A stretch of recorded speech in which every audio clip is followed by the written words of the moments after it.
ora Arapeta Kamo, I taru e te maunga, manga te tukarewa te awa, whakamāratanga te marae, ngā tumutunga te iwi.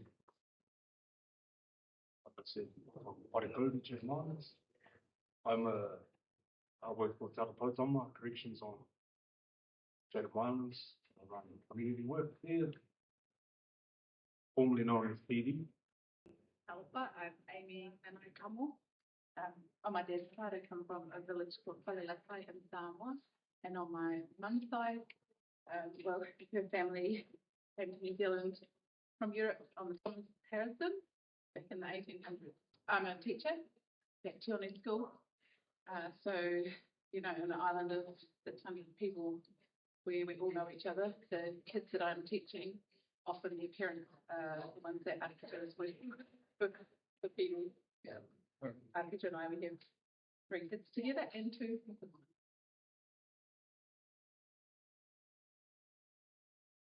For corrections in particular, because I'm from there, was a natural transition for me to relate to our whānau there.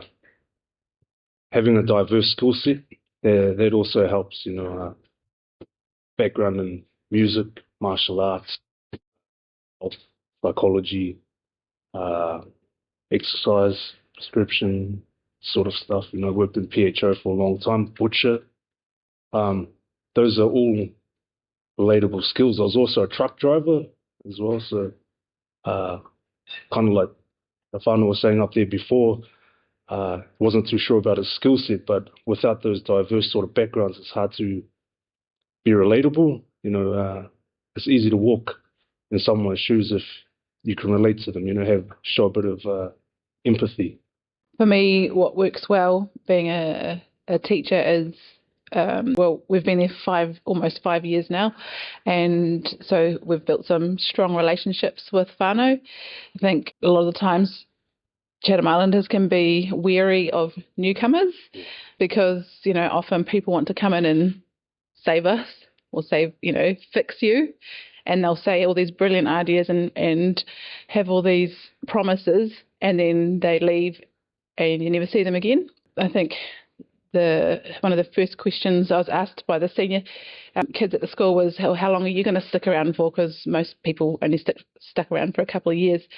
So I think now that we've been there a while, those relationships have been formed, and I think there's trust that comes along with that. Yeah.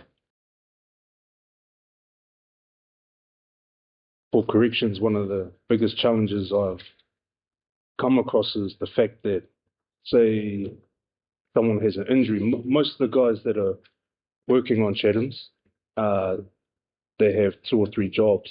So injuries are quite frequent. And they're also expected to come along to community work and get their hours done.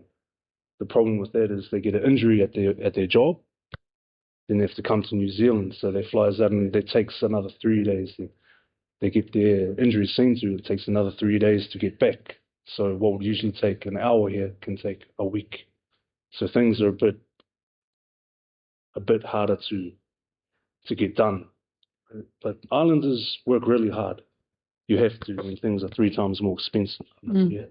The difficulty is, like Amy was saying before, you get a lot of skill sets come in, but it's only for a short amount of time. The consistency is in there. And if I could talk to the higher powers, you know, my moemoea would be that show consistency, team. We need it. We need consistency for the fact that we're losing our people. They're leaving the island, not always alive, if you know what I mean. And it's sad. It's distressing, and it's intergenerational trauma, like the bro was saying about. It's in our DNA now. So that island is full of trauma. We left Wellington, Ngāti Mutuna, Ngāti Toa, Ngāti Tama, Maniopoto, Ngāpui. We all left here, 1835, a lot of our people, in trauma already, to go to an island and perpetuate trauma and still live in trauma. So yeah, like they were saying, first trauma was rangi and papa.